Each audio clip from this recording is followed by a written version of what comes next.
Mama said don't talk to strangers. That's okay. We'll do it for you. Welcome to the Bar Talk Podcast, where we talk to interesting people doing interesting shit. That was quite setup. Thank you, yeah. It's fun. It's something I've wanted to do for a while. Something I've really wanted to do for about 2 years. Well, you've been doing it for about a year now, haven't you? No, only, this is only episode 5. Yeah. Wow. Episode 5. Well, thank you very much. No, this is something that I've been curious about for a long time. Okay. I think my dad, I don't know if he's read the book, but he was very interested in the book. Oh, yeah. Yeah. Okay. I've heard him talking about it a fair bit. Yeah. Oh, well, everybody remembers Marshalltown around here. Yeah. So. Well, I certainly do. I'm growing up in Weymouth, and my mom's side of the family is from Digby, so we traveled that road a lot. And that big, old, spooky-looking house when you're a child driving back and forth. Because there's no iPads in the car, right? So back then, you just had to look out the windows. That was entertainment, was the window. Right? You're going there if you don't behave. Yeah. Oh, yeah, the stories of that spot. It was this very spooky-looking, very ominous-looking place. And of course, in my memory, I thought it was 5 stories high and huge, right? Yeah. Then I see the photos of the photo on the cover of the book. I'm like, it really wasn't that big. Well, there was a back to it, too. Was there? Yeah, but that was the one, the Marshalltown one, that got me interested. Yeah. Was because I drove by there on my way to Yarmouth for a job interview. I read that in the book, yeah. And I went, what the heck is that? Yeah. Because, it was scary looking. And it burned in like 1994 or 5. 94 or 95. I drove by on the day that it was burning. Really? Yeah. So, Wow. I'm So I like, posted, I've been reading the book, I've been cramming for days, and I posted a cover of the book on my Instagram story the other day, and one of my cousins, who will remain nameless on the recording, messages me at like 1 o'clock in the morning or something like that. She goes, I remember hiding upstairs from the cops when that place was abandoned, and we were me and my friends were trespassing, and we were hiding up on the top floor. And I'm like, oh yeah, you and I had completely different teenage years. yeah. We're not discussing teenage years, No, right? no. I Not got our a few teenage there. years. Yeah. But and then this, so I live not far from there, and I've been reading this book for days, and it's heavy. I don't write when I autograph it. I don't say enjoy. Yeah, no. You're not gonna. No. It's the same with my book I put out recently, The Enslavers. I don't write enjoy in that one either. No, and I think we're gonna have you back another episode for that one. Oh shoot! I meant to bring a copy for you. Yeah. Oh, well, give me a break. I need some jokes for a little while. I hear ya. I am heavy-hearted. I wake up this morning, it's beautiful sun outside. I go do my workout and water the garden, all this stuff. I say, it's so nice. I'm gonna put on maybe I should put on like a summer outfit, like my bright yellow shorts and stuff. I say, no, I think this is a black T-shirt kind of day. I wear yellow. You didn't just read this book. You spent years wrestling with this material, but Oh, I did. and I'm sure that there's a certain level of sadness and darkness that comes with that. But I have a bit of a heavy heart this morning. And this morning, because I live so close to the spot, I took a drive around and by the old spot. It looks completely different. They've built a new highway there, and everything's kind of growing in. Yeah. There's the original poorhouse. Are we on? Yeah. Yeah. Okay. This is it. This is official. The original Marshalltown poorhouse was on Marshalltown Road. Okay. And it was an old farmhouse, and it was supposed to be temporary. Right. And there are inmates buried back there. Wow. And that temporary house, it took 40 years before the house on the cover of my book was built. That was built in the 1930s. 1930s. Wow. Yeah. But this temporary accommodation took forever to get the permanent one done. Anyway, so yes, if you go back in the woods there, you're going to find stones with numbers on them. Oh, okay. And those are inmates who are buried back there. And probably a lot of them didn't even have stones. Oh, the vast majority didn't have stones. Yeah, it really, reading the book puts things into perspective a lot. Yeah. Well, and that's why I included the chapter, Things Are So Much Better Now, because so many people say that. Yeah. Oh, look how horrible it was, but it's so much better now. No, it isn't. It's just horrible in a different way. It's horrible in a different way. Yeah. And it is good to have an attitude of gratitude. Yes. I believe in that. Yep, I feel very, absolutely. I feel very grateful that we're not where we were. Mm-hmm. But also when we have, and I know, because I try to be optimistic and say, things are worse. We've done that with my kids, friends, Yeah. I'm kind of that kind of guy. Yeah. But at the same time, when you do that, you can kind of minimize things of today. Mm-hmm. It is a tough balance. So how do you strike that balance? Well, I do, try to practice some gratitude, Mm-hmm. but at the same time, I also try to practice change. Yeah. So, and I'm hoping that my book about poor houses gives people enough insight that A, we don't want to go back there, and B, okay, how do we change it for the better? Because we are repeating history right now with the homelessness, Right. putting them in tents, putting them in tiny shelters, stuff like that. That's not a solution. Well, speaking of, when I drove by the old site today, on the back of the property, there seems to be a lot of campers and tents back there. Could be. Could be. I don't know. I didn't have time to look into it because it was just this morning, but it seems like some homeless folks are setting up shop there again. Yep. Well, and I mean, it's an area nobody probably looks, and it gives them some privacy. I mean, you drive any back road in Nova Scotia, you're going to see. There is little communities. Yep. There are little tent communities, Yeah. little shacks and stuff like that. And around here. I even wonder if they're being counted in statistics. Probably not. When we're doing up the homelessness, how much of the population is homeless. Unless you know exactly where they are, you can't count them. Right. So, Yeah. I mean, we tend to focus mostly on Halifax, Mm-hmm. but rural Nova Scotia has its own unique kind of problems as well. Yeah. So, anyway. So it does, in some ways, seem like history repeating. Exactly. And myself, I grew up, struggled a little bit as a kid, but pretty privileged. And I always believed, like, back in that time, the economy was new. Yeah. It was kind of struggling. Yeah. A lot of people had hard times. And we were trying to grow the economic pie Yes. of Nova Scotia to Yes. be able to share that more ways. But at the same time, in these 1800s and early 1900s, they called that the Gilded Age, Yes. right? Which was also a time of extreme wealth. So there was a plenty big pie because you had lots of millionaires and billionaires Yeah. in the world. I mean, you had your shipping tycoons and energy and railroads and factories and all these things. Yeah. And some very, very rich people and then some very, very poor people. Gee, sounds familiar, doesn't it? It does. It does. It really does. Yeah. And I think it is history repeating. It is. It Yeah. is. We're right back to the time of the railway magnates and the carpetbaggers. We're right there again. Meanwhile, people are starving in the streets and struggling to survive, and there's this immense amount of wealth out there that most of us have helped to create, but don't get to take part in. Right. Yeah. And then around that time, I mean, that was a common thing was just happening here. It was happening all over the world, Right. Europe and America. Yep. And then you had people like Karl Marx in Germany Oh my. at this time, We were just discussing that over lunch. coming up with, these ideas that it's unfair.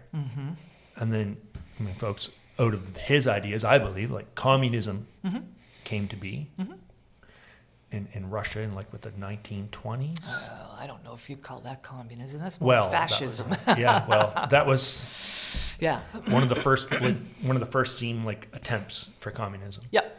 Yeah. And people use that as their example of communism is bad. Yeah. I'm more of a social democrat myself, Uh-huh. but I believe in socialism. I think communism is probably just a little too far. Yeah, it doesn't seem to work. No. No. Yeah. Great theory. Put humans in the mix. Right. Ain't gonna work. Because what makes you get out of bed and go to work? Exactly. Right. I'm a big believer in guaranteed incomes too. And then everybody says, but nobody will work. Yes, you know what? The vast majority of people like to work. They like having a purpose in their lives. I would like to agree with you. I know you would. And before the pandemic, You would have agreed with me. I did. Before the pandemic, I was very interested in the universal basic income. And then as a business owner, I'm not a big business. I'm no billionaire. But you're questioning it. Oh, when the pandemic hit and people got paid to stay home, I almost died. Like literally almost died. I have my home mortgage and everything I have is on the line. I'm trying to keep a restaurant going. People have $2,200 a month, whatever, to spend. They want to come in and buy tacos and burgers, but no one shows up to work. Nobody shows up to make the tacos. Right. and the things burgers. very quickly get out of balance. And that's what we got to work on. Yeah. Because the guaranteed income was great. Yeah.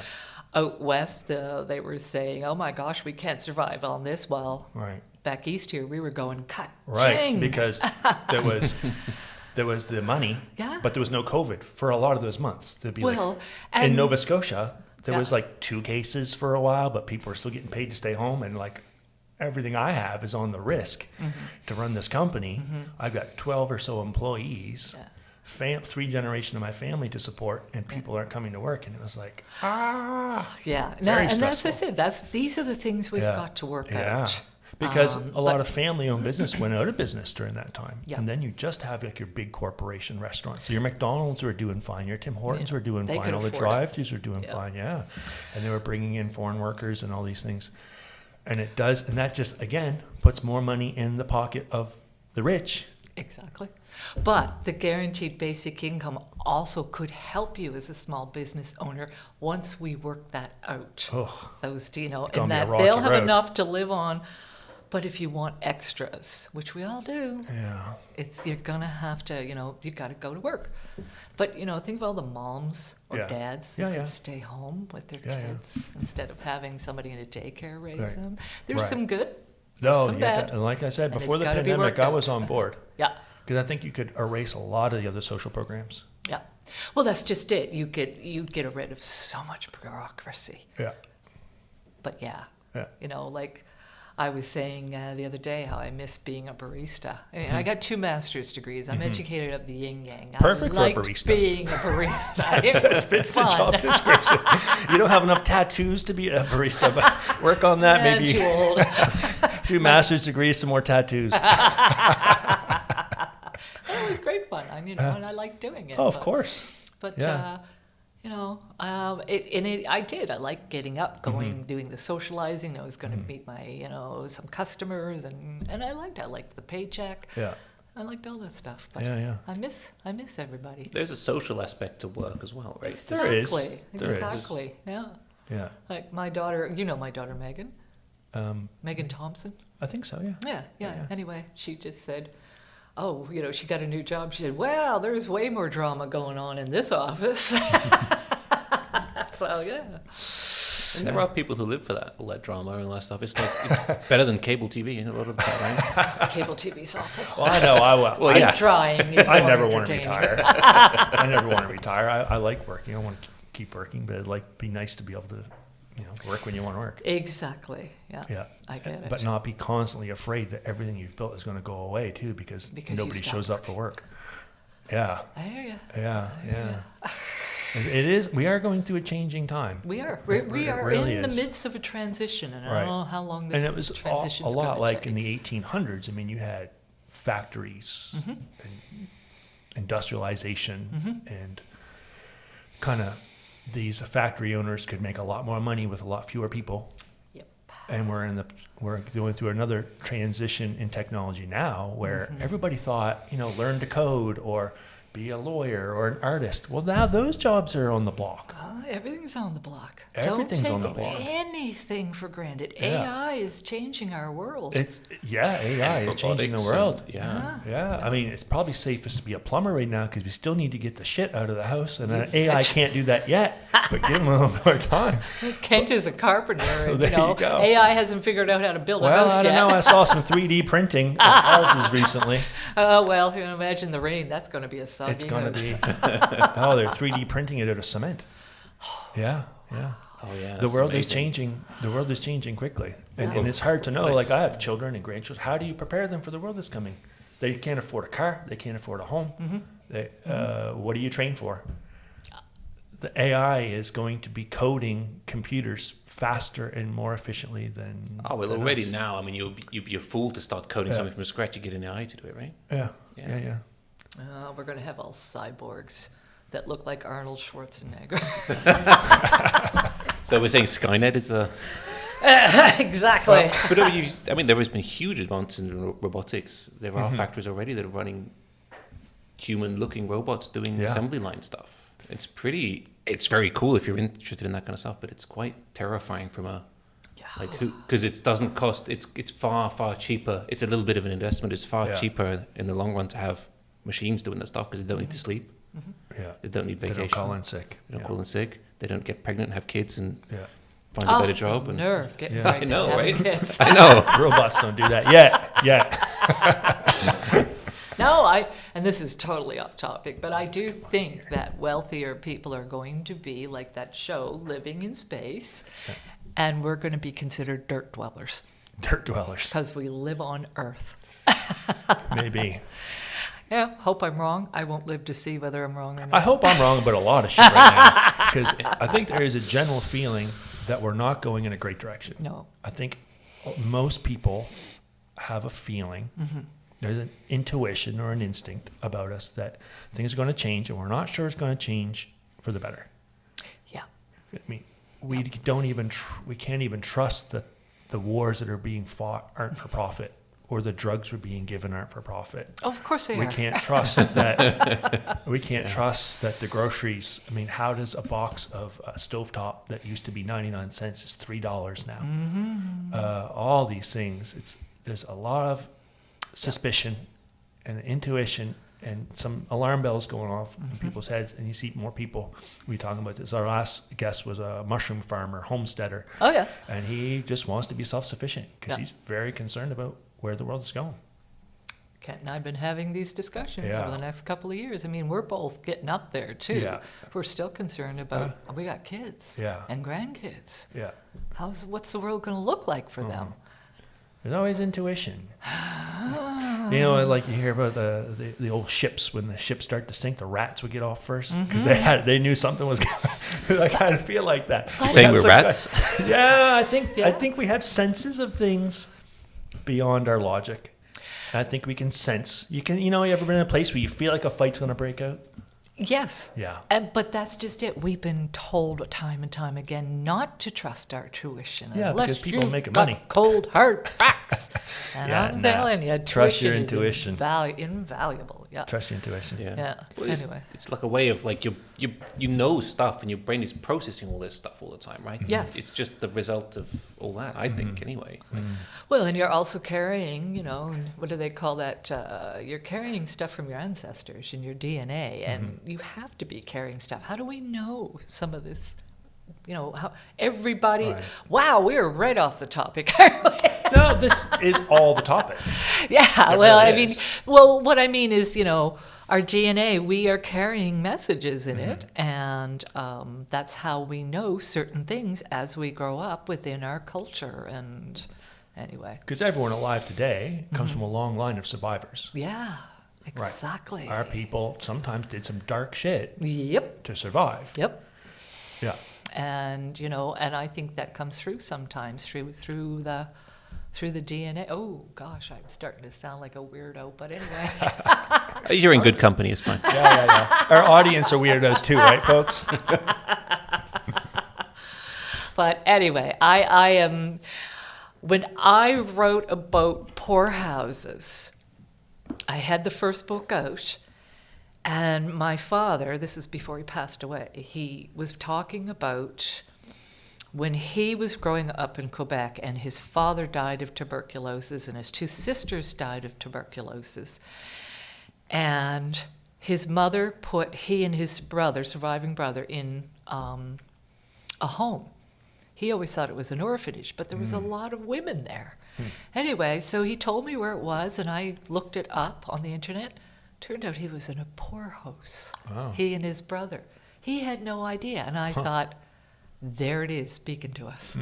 There, his experiences in that poorhouse, which were not they're not bad. He has some good memories of it, but yeah.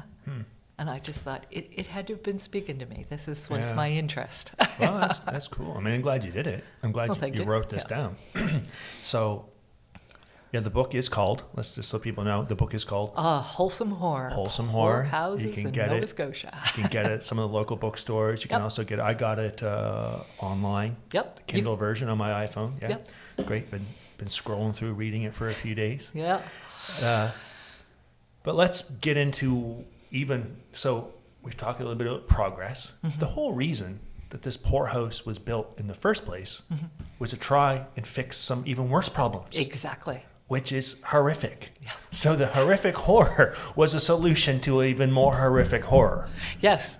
Yeah. So that's the thing that I'm reading as I'm going through this book. I'm like, this is horrible. And you do see some good people at the time say this is not okay. Yep. And they put their foot down. They try to come up with the resources. They're writing letters or lobbying the government, Yep. trying to make better solutions. Right. Still horrible. But there is a kind of a slow, steady progress Right. for it. And the book starts out with Henry VIII in Yes. the 1500s. Yes. That That just blew you away. Oh, didn't it? yeah. Blows a lot of people away. blows a lot of people away. Yeah. Because this has got to be, folks, the most expensive divorce in human history. Most people that get divorced are broke for a little while. This guy broke his whole kingdom, the whole empire, all did. around the world. He did. So he wants to have a divorce. He can't get a divorce in the Catholic Church, so he, breaks the English Empire from the Catholic Church, right? Yep. Starts the Church of England. Yep. Correct me if I'm wrong here. Nope, you're right on the mark. But up until this, there was no social programs in a lot of places. So the Catholic Church had these monasteries all over the world where they were kind of caring for the poor. Exactly. It And was I'm your sure horrible hospital. shit happened then. Oh, yeah, I'm of course. sure some You can horrible count stuff on happened, it. but there was some kind of system. Yep. And then because Henry wants a divorce to marry this other lady, he kicks out the Catholics from the whole empire. Yep. So now all the poor people have no safety net. Yeah, he shuts down the Shuts monasteries. it down. So he which can have a wasn't- new lady. Yeah, and it only What a lasted dog. 3 years. That sounds about right. He broke half the world. Yeah. Because the English empire was huge at that time. Yeah. Right. Yep. But he, in the That was monasteries. more expensive than Jeff Bezos' divorce. Yeah, exactly.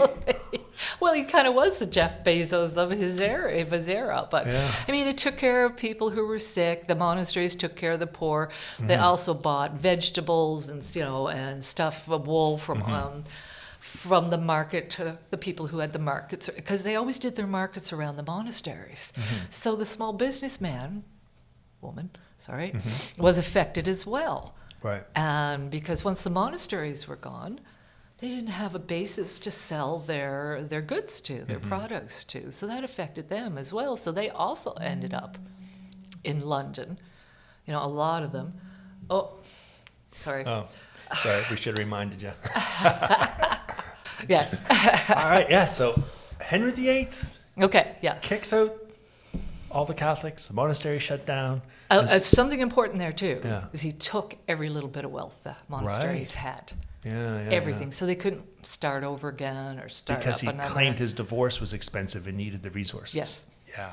Wow. Well, he was probably true. It was probably true, but yeah. Yeah. Great way to help. That doesn't. Or build- the divorce may have been a little bit of an excuse to steal money from the monasteries as well, perhaps. Absolutely, Yeah. it was. Absolutely. He's like kind of Trump and Bezos. He's all those guys just kind of wrapped into one big fat redheaded guy. Nothing against general fat redheaded guys. I'm sure Absolutely there's some lovely not. ones. Yes. Absolutely not. But yeah, I'm just saying, He's a special kind he of- had A special gout. kind, He just overindulged himself, Yeah. no matter what he Probably did. no understanding of what it's like to be poor. Oh, of course not. Why sure, would he yeah. even think of that? He's, Yeah. divinely appointed and all that stuff. Yeah, that's it. Yeah. Well, so is Jeff Bezos, right? So's Trump, apparently. Oh, don't get me started. But some of the French communities still remain Catholic. Yes. So there was still some support in some of the French communities. Yep. And some of the Mi'kmaq communities were early on were a little bit better off because they'd kind of had A lot of the hunter-gathering communities were better at sharing and looking after. Yes, when the Acadians came in here to Nova Scotia, they didn't have a problem with mixing with the Mi'kmaq and the Maliseet. And the Mi'kmaq and the Maliseet didn't have a problem mixing with them. And they supported each other. Right. And as you know, the indigenous people did not understand why do you hoard food? Everybody's got to be fed. Yeah. You know, they just, in the fiat money system, you probably read about that, like that was just complete foreign concept to them. Yeah, well, when you have a hunter-gatherer mindset, I mean, communities usually don't grow bigger than 150 people. Yep. And it's, it's feasible to share. Exactly. When you're a farming community and now you're storing warehouses and all these things, and it gets a little more impersonal. Yeah. And that's where the church kind of stepped in as an organizer of this. And of course, there would be unfair stuff going on and some nasty bullshit going on. Yeah. But overall, they took care of their communities. Right. And then we had Cornwallis come along. And not only did he knock Annapolis Royal off the map as the main town, but he brought with him the system of poorhouses from England. Which was filling a need that was there. Well, that was Elizabeth, Henry VIII's daughter. Now, Henry VIII, the first time, so he tore down all these monasteries. So poor people are flooding into London, and he didn't like that. It didn't look good on him. So he started giving punishments that you are to go back to your place of birth, and they can support you. And so the first time they send you back. The second time, they cut off your ears if you're caught. The third time, they hang you. Yeah. So you didn't really have the freedom to move about when you were poor. No. And that's called the settlement laws, and we had them here in Nova Scotia until the year 2000. Yeah. Now, we didn't hang anybody or take their ears off, but we did ship them back. Yeah. So here in Nova Scotia, or actually Digby County, not far from where I'm from, like in North Range. Yes. Was the incident of Charlotte Hill that kind of sparked this whole need for the poor houses, right? Yep. Because I didn't realize, but before the poor houses, poor people were basically auctioned off. Yes. Not to the highest bidder. To the lowest bidder. To the lowest bidder. Because the municipality was paying for that poor person. Right. And they wanted to pay as low a rate as possible. Yeah. So if you, particularly elderly people, you took an elderly person in, let them sleep by your fire, you're going to get money, your hearth, whatever. And they can look after your kids, do some knitting. But that's a source of income for you. And a more capable person might go for less money because they can get more work out of them. Exactly. Right. Exactly. So they can make more profit for them. So people around that had a little extra space, a little extra resources were being paid by the municipality to take folks in. And then the situation of Charlotte Hill. So she she was late 20s. Yep, right? 29. I think she'd had 5 children out of wedlock. And I didn't put it in the book because I couldn't find evidence, but I'm pretty sure Charlotte Hill was African Nova Scotian. Really? Because the hills from Bear River were African. Harry Hill, the dapper dresser of Bear River Village, you know. And there was also the Hill Grant in behind Bear River, which was all African Nova Scotian people. Right. And I'm pretty sure Charlotte was African Nova Scotian, but I think that wasn't mentioned because the newspapers figured it would garner less outrage and sympathy. Yeah. Probably could. Yeah, but I've been looking for evidence that she was at least partially African Nova Scotian, enough so that you could tell. So she was one of these folks that was being paid for by the municipality, taken in by a family. Exactly. Taken in by Joseph Thibault. Yeah, who had taken in lots and lots and lots of poor house. He went to poor auctions all the time and bought poor people and brought them to work on his farm in North Range. And then one day, as she's starting to show with her pregnancy, pregnancy number 5, and again, this is pure speculation, either it was his or one of his son's babies, or for whatever reason, he decided she cannot have that baby here on my farm. So he told her he was taking her to another poor farm, a farm where they took in poor people down in, I think it was Milford or Maitland. Anyway, they were going in behind Bear River across by Victory and everything, and that was a fairly active area at the time. And they stopped for lunch, and he made a fire, and this is where it happens. Now, either she threw herself in the fire, or he pushed her in the fire, one or the other. But the medical examiner believes she went into the fire alive. Yes. Yeah. And you could still see, you could see that she was pregnant. Yeah. You could recognize her face, and her limbs weren't burned, but the rest of her was. Yeah. Yeah. And then he's leaving. When he's leaving with his ox cart, which, Yeah. how fast can you get those things to go? But he is recognized when he's leaving. And while people are going to check out the fire, because the county's going through a drought at that time, and the last thing they need is a fire at the end of August 30th, to burn down all their crops. They've been working so hard to get through the summer. So the smoke had got attention. They found it, put it out. And they found her body, but he was running away from, or with his ox cart, he was going back towards Bear River as fast as he could push that ox to go, and he was recognized. Yeah. So when Charlotte's body was found, of course, people put two and two together and figured he did it. Yeah. And then they go to investigate, and the idiot tried to hide his cart. Yeah. He hid his cart under a bunch of boughs. He hid his cart. Yeah, I met his great... Criminals have always been dumb. Oh. They do the same shit today. Well, that's even what one of the lawyers said. Men are never wise when they're committing crimes. Yeah. But I met his great-grandson when I was speaking down at the Digby Library about this situation. And even he said the family's pretty sure he did it. Yeah. So sad that he felt he had to do that. It's sad. The whole situation is sad. It is sad.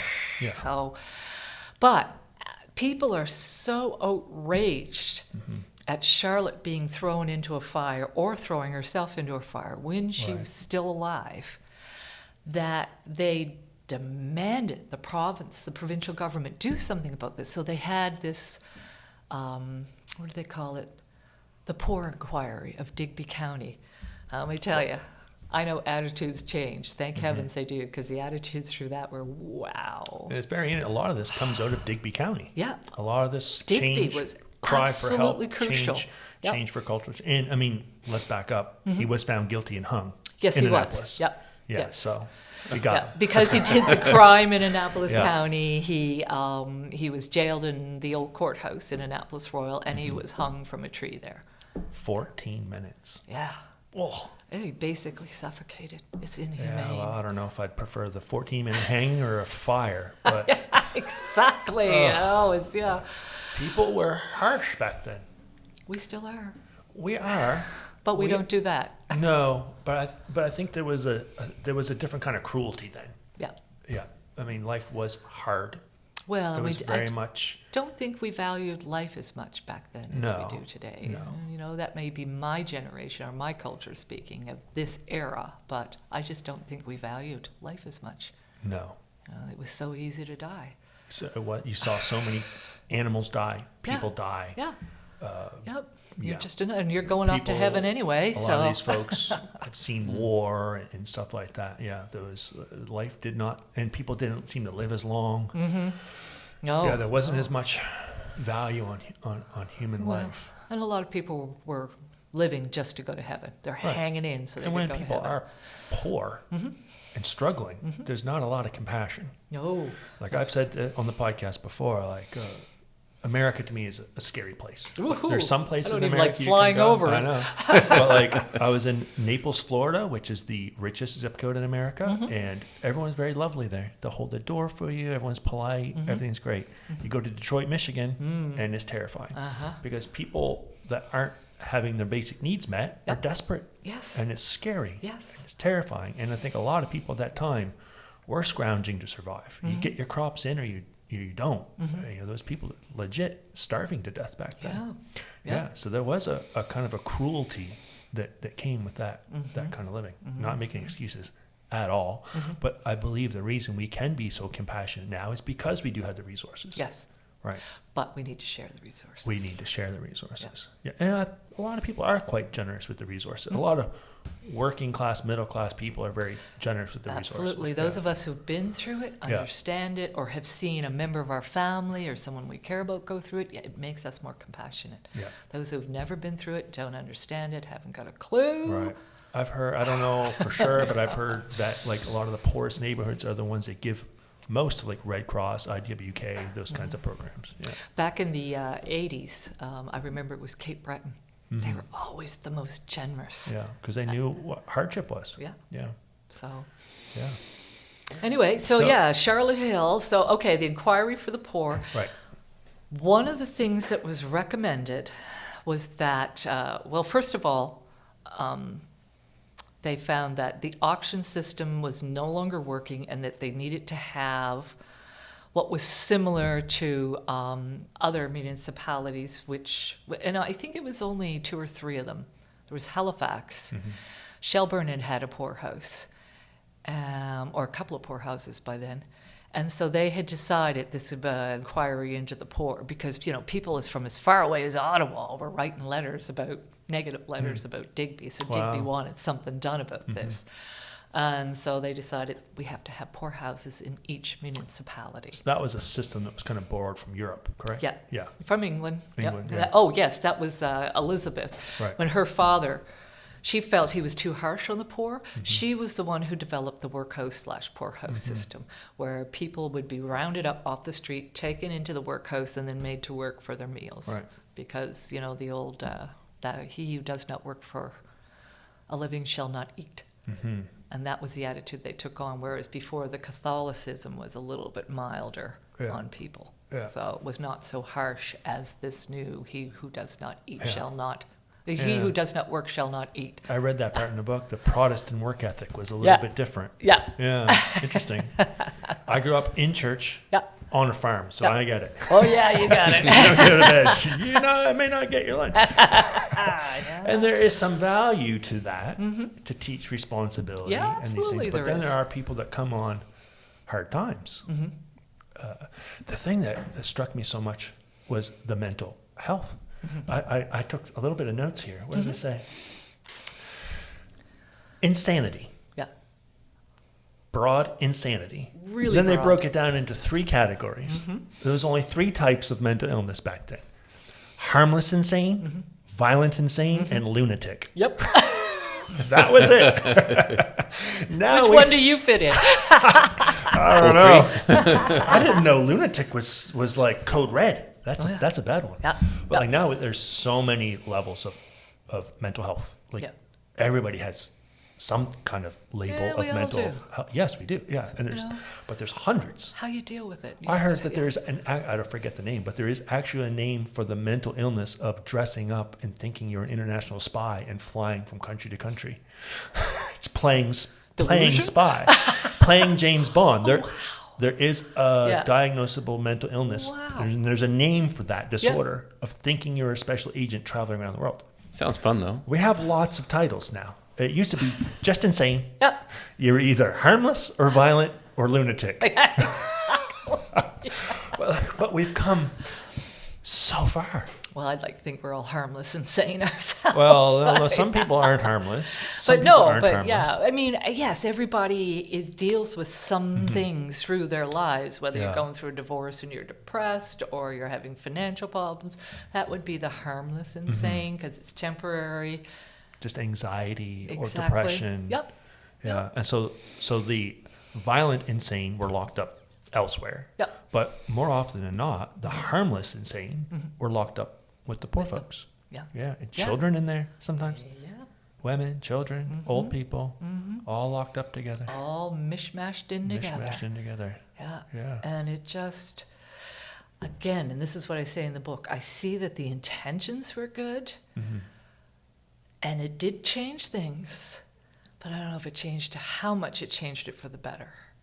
Well, it's never done. You know, well, and this is what I mean about, okay, so we brought in the poorhouses and we dealt with that for, the last one closed down in 1980. Mm-hmm. That's my lifetime. Mm-hmm. The last one closed down in Lunenburg. And a lot of the poorhouses became nursing homes because so many of the elderly were ending up there because they had no family that were willing or could take care of them. Right. So, I mean, maybe a lot of our young folks, because podcasts have a generally younger audience, but probably a lot of people don't realize there always hasn't been employment insurance. No. There hasn't always been old age pension. No. Or, like an unwed mother getting a check or baby checks. None of this stuff happened. No. Like the old age pension, I think, federally started in 1927. Yeah. And it wasn't adopted in Nova Scotia until 1934. Exactly. Workers' rights didn't even get on paper in Canada till 1914. And a lot of these government assistance programs didn't happen until 1958. Yeah. Like the Beatles were playing, folks. Well, that was the end of the Queen Elizabeth Poor Laws, was 1958. But then they replaced that with some programs. Yeah, and that's when they decided, okay, we've already got we've got old age pension, and you had to be 70 or 75 then. I mean, people weren't living. People made it then. Yeah, exactly. Yeah. Exactly. And, but yeah, so 1958 is when they got rid of the poor laws from the Elizabethan era. And 2000 was when they got rid of the settlement laws from King Henry VIII. So things are really moving slowly. Yeah. But, and you mentioned unwed mothers. I was an unwed mother back when it was scandalous. And unwed mothers were not allowed to receive any kind of assistance until 1971. Wow. Yeah. I had a baby in 1984, Megan, and it was only 13 years before that. Wow. That you could receive any kind of assistance. Otherwise, you had to put your child up for adoption. Or stay in a bad relationship with abuse Well, if or he'd have alcoholism you. or addiction. Yeah. Yeah. I always said Megan's father took off when he split when the egg did. He was just gone. Yeah, a lot of people Sorry about that. probably had to really suffer through a lot of difficult things just because of the poverty. Yeah. Yeah. Now, my grandmother was a widow, so she was a deserving single mom. But, Because that wasn't, the government and the church were technically not supposed to be one, but there's still a lot of judgment there. So there was some of the reasons for poverty were seen as sinful, like gambling, drinking. Oh, yeah. Yeah. Unwed And mother. for all those reasons, you couldn't get help, whether it was a poor host or any kind of assistance, And that's when I do these presentations and I talk about all the reasons why you could be refused. Because everybody assumes you just go to a poor house and you get in. No, you wouldn't. Yeah. No, if you were considered sinful, if you were alcoholic, if you were a gambler, if you're not married and having a baby, there was loads of reasons that could refuse you access to the poorhouse. So that would have been me. I would have been one of them. So, we don't want to go back to that. No, and it is nice that we try to preserve folks' dignity. Yeah. Yes. More. Yes. Some respect for that, because it's a cyclical thing. If people get stuck in a system like the poorhouse and you're raised in a poorhouse, how does that give you any chance to get anywhere else? Well, poverty is already a trap now. It is. It's very difficult. One of the biggest reasons a child will grow up to be poor is being raised poor, especially with a single parent. Yeah. That's all you know. Yeah. In the second book about poorhouses, I refer to Bertha Potter, who was raised in the Marshalltown poorhouse. And then at the age of 5, she was put into another household in Bear River who hired her as a maid. 5 years old. Wow. This family was also Potter, but they weren't related to her. Anyway, she worked there until she was 14. She went to school, I think she went to school for 2 years. That was part of the arrangements that the poorhouse made with her. Anyway, but when it started to interfere with her work, she was made to come home.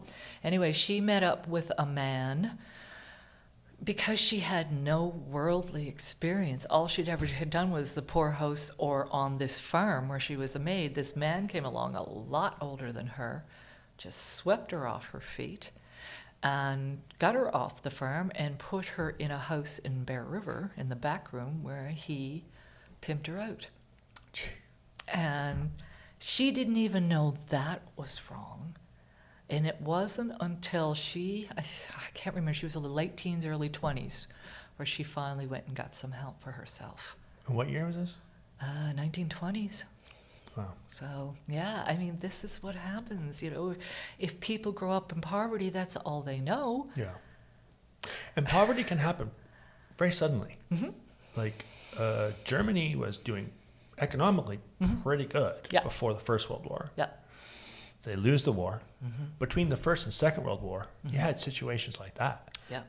Berlin was named like a sin city. Though businessmen come from all over the world to be able to do heinous things with youngsters. Like, there was horrible shit going on. People who are desperate resort to some desperate shit, or they're manipulating or taking advantage of vulnerable people. Yeah, the sex stores of Thailand. That's people trying to survive. They're desperate. Yeah. And that's why they say, poor people, they steal. Yeah, they do. Because they like to eat. Surviving. Yeah. Exactly. Oh, and you see the same thing here with our economy lately. You see more theft of lawnmowers. I lost a lawnmower last year. Yeah. Things happen. Yeah, desperate people do desperate things. And you take it so personally at first, too. But then you wonder, how bad or poorly off was this person, you know? Yeah. But, and I mean, look at the grocery stores with all the plexiglass up and stuff like that. And, on my social media feed, people are saying, if you see someone stealing food, oh, no, you didn't. And, why do we lock up the food in the first place? Well, security tags on baby formula was one I saw a while back. Sorry? What? Security tags on baby formula. Yeah. A security tag. What's a security tag? Security tag, like when you like. Oh, a tag, security tag. Yeah. Stop, because apparently people are stealing. Stealing baby formula. It's pretty. Baby formula. Yeah, no. Yeah. Why are we charging so much? If we can subsidize so many of these other things, let's bring it back to that. Isn't it better for our culture and our country to have children that are raised in a secure fashion without worrying about food insecurity, housing insecurity, how am I going to get through today, next week? It's just a whole lot healthier if we have people who are in secure situations. So, but they're not. Yeah. Now, we talked a lot about food supply and stuff with our last episode with the mushroom farmer, nutrition, all that kind of stuff. It's hard to know what to do. Yeah, it is. There's a lot of people aren't getting a good, healthy diet. No, and especially I propose that we tax. I say legalize and tax everything: cocaine, prostitution, Coca-Cola. Tax the shit out of it, and then subsidize the healthy things, because people are selling coke. People are selling sex. It's a lot. Tax it, regulate it, make sure everyone's safe. Yeah. Then use that money to feed people properly. Get the basic needs. A lot of tax the Joe Louis, subsidize a tomato. A lot of people get into the sex trade because they're desperate. Of course. And so, but they're vulnerable because they're doing it in secret and they're being abused or taken advantage of. All these things. I used to be a volunteer with a group called Women in Support of Prostitution, which of course the language we have changed now. But we would go to the women who were selling sex on the streets in Halifax, and we'd give them a bad date list, condoms. A bad date list? Yes. Is this just guys to watch out for? Yes. Okay. That have been in trouble. Other women have had trouble with this guy or these guys or whatever. We'd update our list and hand it out. Look out for this guy, a description, what he goes by, and all this stuff. We'd hand out condoms, and we'd take, because one of us was a lawyer, we'd take any complaints they had about the police, because there was plenty of complaints about the Halifax police back then. Because, the Halifax police would do things like, because it wasn't illegal to sell sex, but it was illegal to communicate for the purpose of selling sex. So they'd see a man approach a sex worker and they would flick on their lights or stuff like that. Those are minor things that they did. But, these women, most of them had a pimp who was violent towards them if they didn't bring in so much money. So they're just trapped in this. And, that's another thing, poverty. If we end poverty, we can end that too. You know? Right. Yeah. Yeah. I'm on my soapbox now. Okay. Yeah. I just need a bullhorn. It's right there. Talk into it. Okay. Yeah, it is. It's a weird balance of looking at how far we've come and still how much further there is to go, but also knowing that we're teetering on the edge of going backwards in some ways. Exactly, but repeating it because we saw it didn't work last time, so why are we doing it again? But there was, I think, was it Roosevelt had the New Deal, yes, right? Where they made some laws to kind of, because I believe capitalism is, what did they say? Capitalism is terrible except for all the other systems. So there is definitely some bad parts of capitalism, but we are kind of greedy creatures. We are. We like to try to get ahead, and that does get us out of bed and chasing dreams and motivated. But does one person need 80% of the wealth? No. And I think we need to have some kind of a reformation to our capitalism, like they did back the New Deal, back was the 1920s, Roosevelt, whatever. Yep. He put some boundaries in place. Okay, we can't have like 6 guys owning all the wealth. No. You know, we need to have a fair system. And I think they opened up bank loans for farmers and stuff like that. And I think we need to, the time is going to come, things are going to get so ugly. And I'm very concerned that it may be this fall with the upcoming election in America. Oh, I agree with you on that because no matter who wins, the other side's not going to accept it. Yeah, and it's going to be violent no matter what. It could be. Oh, I am so sorry. If you're saying great stuff, let's talk to the mic. So I am quite concerned that things could get worse before they get better. Yeah. And they also had things like the Make Work Project. Every time I drive up the number 1 highway between Annapolis, Royal, and Bridgetown, I think of my husband's grandfather. He was in the 1930s, desperate situation. He worked on building that highway along with other men for the most money he'd ever been paid in his life. It was $1 a day. And that was the most money he'd ever been paid in his life. 3 days, you get a box of stovetop. Exactly. You can now, maybe.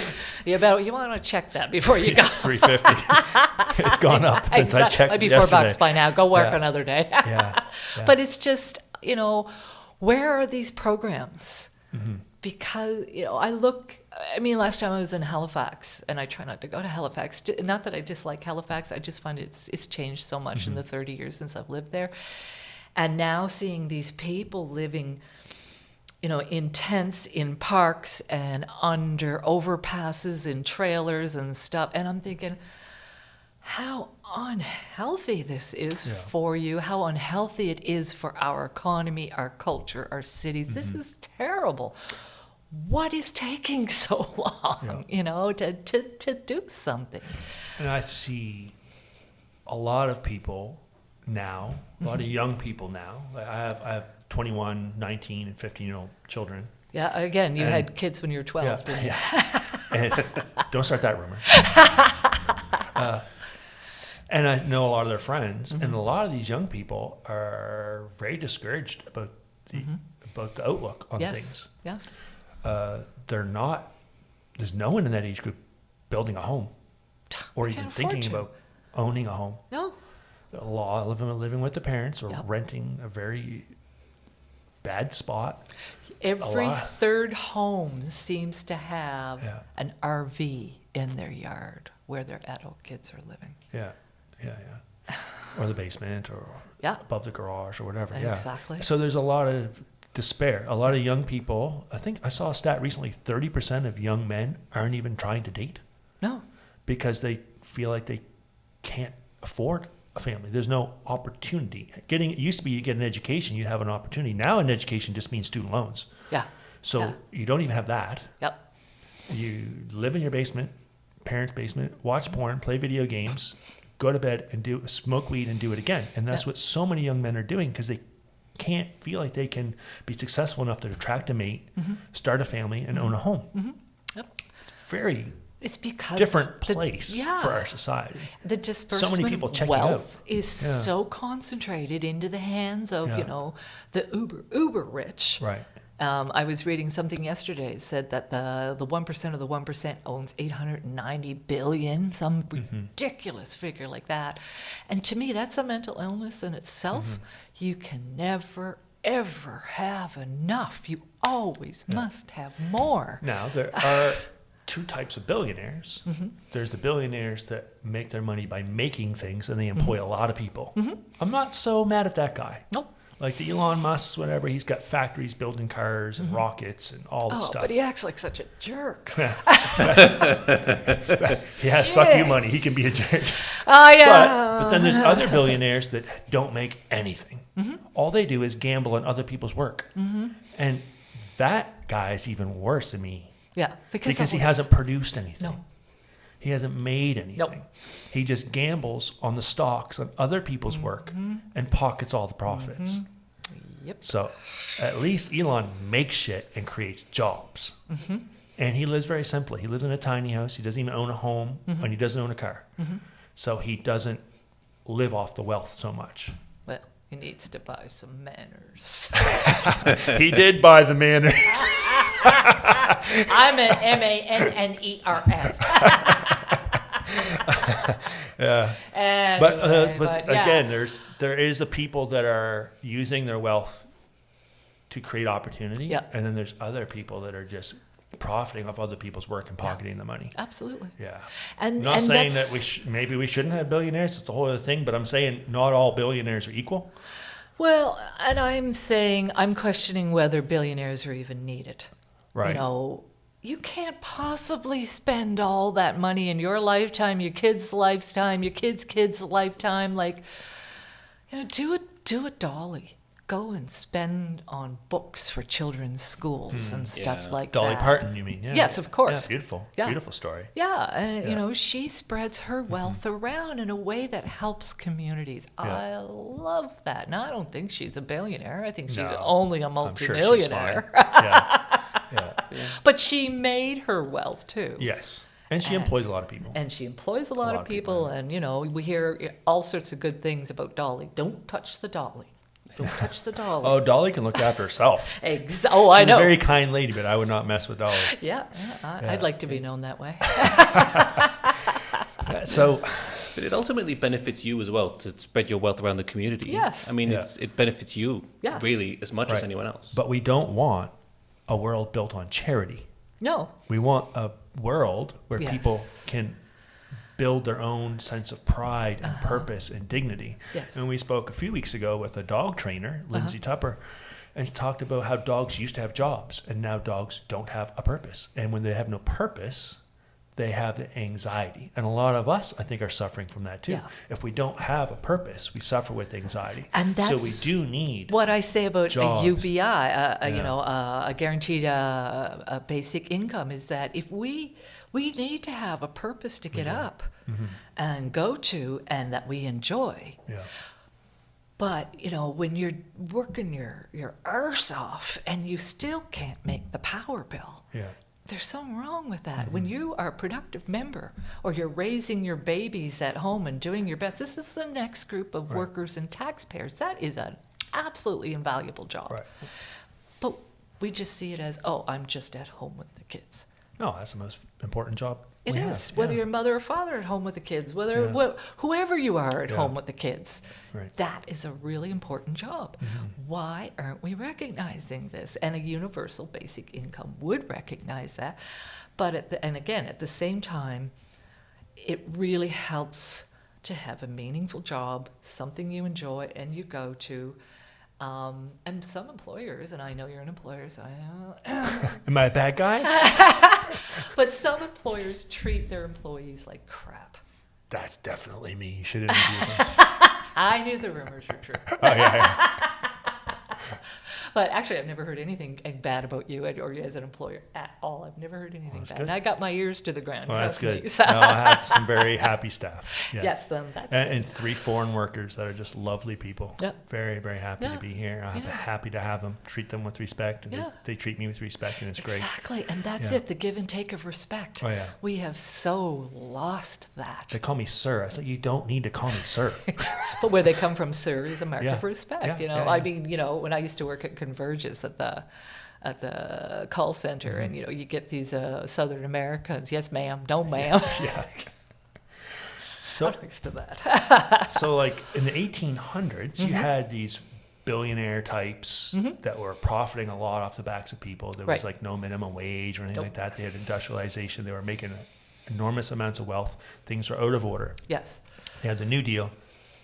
They restart that. Then we had a couple wars, which unfortunately leads to economic boom. We had a whole bunch of veterans come back from the Second World War. Right. And they invested in them, mortgages and jobs and factories and the industrialization of America, North America. They had been making weapons. Now they're making cars and they're doing all these things, and the economy is booming for quite a while. Yeah. But then Wall Street gets involved. Oh, don't they?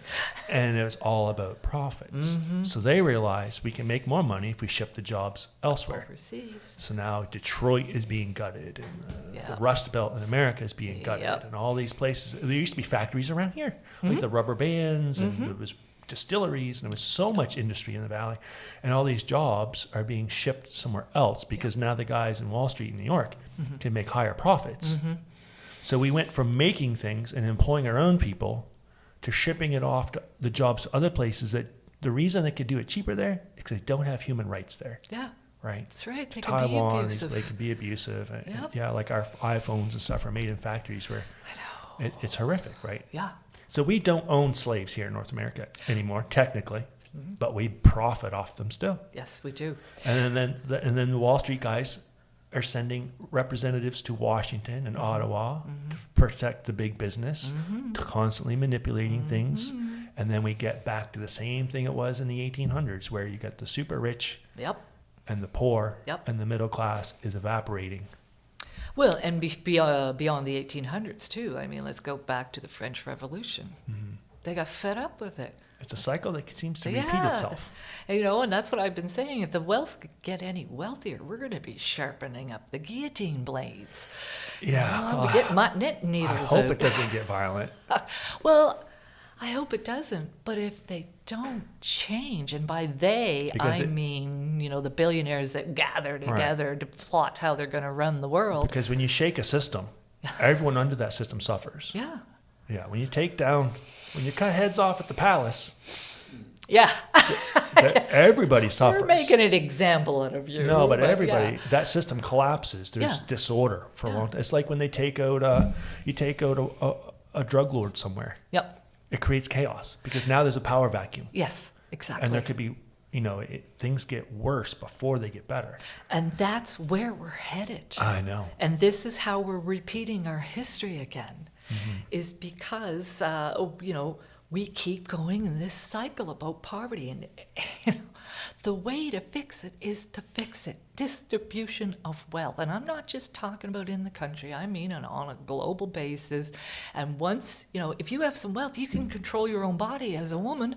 You don't have to have all these darn babies. Sorry, darn babies. But, Well, I mean, and a lot of poor people have 8-10 babies because not all of them survive. You need them to work on the farm. So, I mean, statistically speaking, as a nation gets wealthier, they do have fewer people. Yes. So I think as the world gets wealthier, if we can distribute it evenly, the population is not just going to keep skyrocketing. No, it's going to come down. It will level out. Yeah, because we can afford birth control. We can afford to, if we don't want to have children, we're not going to have children. We're not going to have as many. And people that can afford to eat all of a sudden start caring about the environment. Yeah. Because if you can't eat, you don't give a shit about the environment. No. You don't.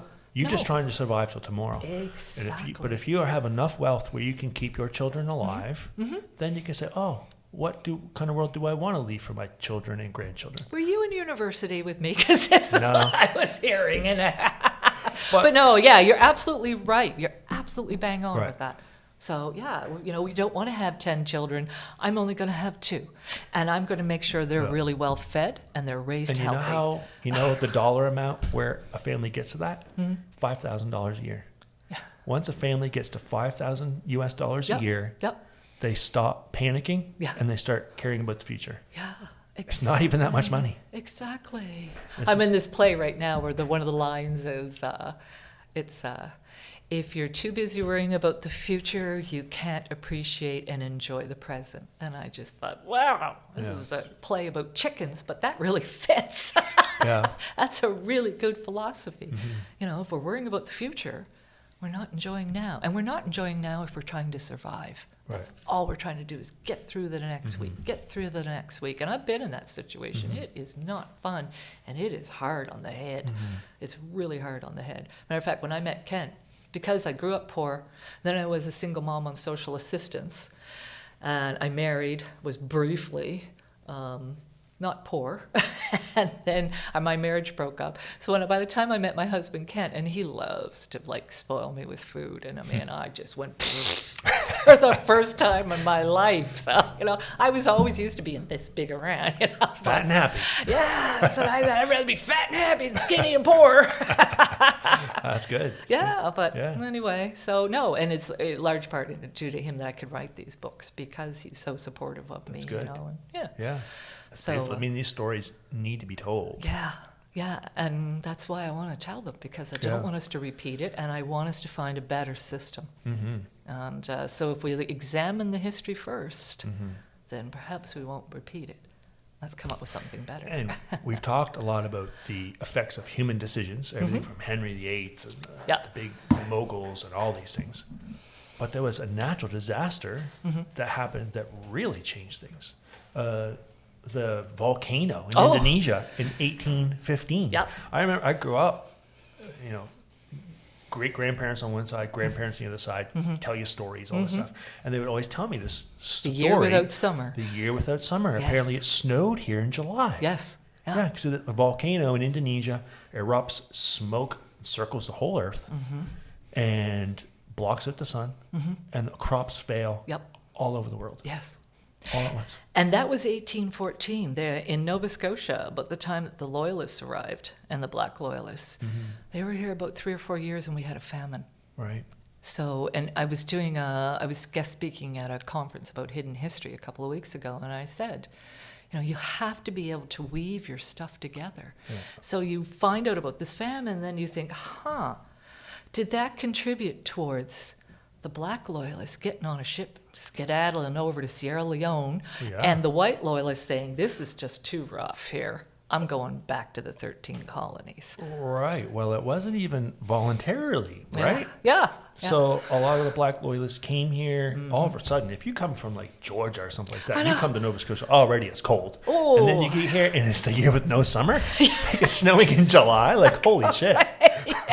Well, there was 3 exodus did we go? to Sierra Leone, and the first one was 1792, and that took the most. But 1812, I think, was the last one, and that was the refugees from the War of 1812. Of course, they wanted to get out of here. Well, but some of them did. But I mean, you wrote the book, but it seemed like the chapter there was like some of the white government folks here were like the burden was all of a sudden too hefty for the government because it was crop failure for everybody, rich, poor, everybody. There wasn't enough food. So these poorhouses and these poor programs were really strained. So they were trying to convince these black folks to either go back to slavery or back to Africa. Yes, exactly. They were coaxing them to. Yes. Yeah, there was a suggestion that we can't afford these people, so let's send them back to the 13 colonies and back to their masters. I hate that word, masters. And or we can ship them off back to Africa because we can't afford them. Right. And it's so sad because a lot of the there was some progress in values in abolishing slavery by the English Empire, inviting these escaped slaves to come to Canada. There was some progress there. There was some hope there. They get here, it wasn't all it was cracked up to be. Well, but then as soon as times get hard, they're like, I think you guys need to go. Yeah. Well, and the other thing is that the British government promised these former enslaved people that they were going to give them 50 acres of land and they were going to help them with this, and they didn't do any of it. Like I'm doing a Facebook page with the help of the Black Artists Association of Nova Scotia. They've asked me to do about Birchtown in Annapolis County. A lot of people don't know we had Birchtown in Annapolis County. So the Black Loyalists and the Black Pioneers and the escaped enslaved, they came here expecting their 50 acres, and then they didn't get it until the 1830s. They came here in the 1780s. Wow. So 50 years. Wow. Yeah. No wonder time they to got wait. on a ship and said, yeah, adios. Yeah. But, and then slavery ended in 1834. We're coming up to the 190th anniversary of that. And a lot of them were just put out on the road with the shirt they had on their back. That's it. Very fascinating topic to me. I grew up in Weymouth, but back in a little community named Danvers. Yeah. So it's a lot of Been black there. communities there. Yeah. Weymouth Falls, Yeah. black settlement, Yeah. Danvers, Riverdale, Southville. I mean, a lot of my friends growing up were black. I grew up in that. A lot of there was folks, the Peters family across the road. Oh, yeah. They loved me. I'd escape and go over there with them all the time. Wow. Do you know Juanita? No, not Juanita really. Peters, yeah. No, We're don't going to think so. be doing Annapolis. a release of, no, she's from Weymouth. Okay. Her mom lives there too. She was also Juanita Peters. We're doing a release at the Shulock Law School August 1st, 190th anniversary of the Enslavers book, My Enslavers of the Yeah. Maritimes book. Yeah. I think we may have to have you back another time to talk about that. I think you mentioned Yeah. that. Yeah, I'd yeah. love to come back and Yeah, talk yeah. about it. I'll give you a book to read this time. Yeah. And yeah, it's depressing. Yeah. But yeah, she, her family is from there. And when I did a book on Rose Fortune, and I believe Rose Fortune was there at one point too. And then she went over to Freeport because there was a black community there, but nobody remembers it or knows about it. There was graves and stuff. Yeah. But And it's very sad. The black communities are disappearing now. yes, they Like are. when I Yeah. went to school, our bus would go through Riverdale, Southville, Danvers, Weymouth Falls. Yeah. So many young people. Yep. But there was jobs. There was the farms. There was the forest, the sawmill and stuff like that. There was jobs. And now you go through there and it's all gone. Yeah. All these folks, the families that had property, they're all gone to Halifax or Ontario. And it just boarded up empty homes. It's very sad to see the end of that era. Oh, same Yeah. with Lakeele, where I drive through on my way, into town from Parath. There used to be a mixed race community, Indigenous, African, Nova Scotian, and white. And they all worked, this was like the community of the workers for Annapolis Royal. And they went in there to work. Yeah. But that's all disappearing too. There's like maybe a handful of African Nova Scotian families left. Yeah. And I'm thinking, boy, the culture that's been lost Oh, here. yeah. But which brings me to the Bridgetown poorhouse, which was the only segregated poorhouse Yeah. in the province. Leave it up to Annapolis. Fuck. I mean, even Halifax didn't have this, Shelburne didn't have this, but Annapolis, yes. So, Wow. you That's some know, stuck up poor white people. oh yeah, that's what I thought. How can you be? You look. Come on now. But I mean, they had originally a poorhouse, which was the brick one. And then they decided, because they were always stuffed to the gills, they built another poorhouse beside it out of wood. And so they took the white paupers over to the wooden poorhouse, and they left the black paupers in the brick poorhouse. And I just found that so sad. I don't understand this. I don't get it. I've never gotten it. But anyway, and a lot of there was enough of a population in Annapolis right up until the 30s, 40s, and 50s that house could stand by itself with all African Nova Scotian people in there because they came here, like as a black loyalist, black pioneers. When slavery ended in 1834, they're left to their own beings, But we didn't have that poorhouse till the 1880s. Yeah. But still, so there's 50 years there. They would have been auctioning themselves off Yeah. to the poor. Again, Auction back to slavery. again. Here they are I mean, again. if you come from trauma of slavery and a war, and then you come to a place that is so different and so cold Yep. and so harsh, the odds of making it and being responsible for a farm on your own for the very first time, Yeah. you know what I mean? Yeah. In the worst soil that the government could give you. Yeah, and a short growing season. Uh-huh. It'd be very tough to make a go Yeah. of that. But again, yes, there's 3 exodus to Sierra Leone, the first one being 1792, but you couldn't just hop on the ship because you wanted to go. If you had any kind of debt, you had been in any kind of trouble with the law, here we go again, you Right. couldn't go. So you had to have a free and clear rap sheet, I guess, to get on that ship to go back to Sierra Leone. Wow. Yeah. Quite a horrific story. Yeah. We got lots of horrific stories, and I don't want to depress you or your listeners, but we got to know this stuff. And it wasn't that long ago. I mean, people weren't really different. Nope. I mean, they behaved differently, but we're the same. The brain size, like we're the same people. Yeah. It's not that long ago. No. And I think because the resources were limited, people were harsh. Yeah. And what we need to remember is we could go back to that. I mean, only 80 years ago in Germany, they were doing horrific things to people. In parts of the world today, they're doing horrific things to people. The same people. When times get ugly, people get ugly. Yes, and that's, everybody's been saying ever since the pandemic, the world has changed and people are ugly. Yeah, they are. Desperate. Yeah. Because the poverty, the wealth rate went whoop, and the poverty rate went whoop. Because I don't know what got into the heads of the uber wealthy, but they decided they need more. And the pandemic was a perfect excuse to take more. Times are tough when the dollar store closes. Yeah, I know. The great Canadian dollar store across the road's closed. You've been to Frenchie's lately? Terrified me. Here I am trying to run a small business, and the dollar store closed? I know. Yeah, Frenchie prices went right up too, and I even said, I don't want to blame you. You're the worker. Yeah, here. well, they move everything with diesel fuel. Yeah. And all and all that the all costs. went up. Yeah. So it's having a real domino effect.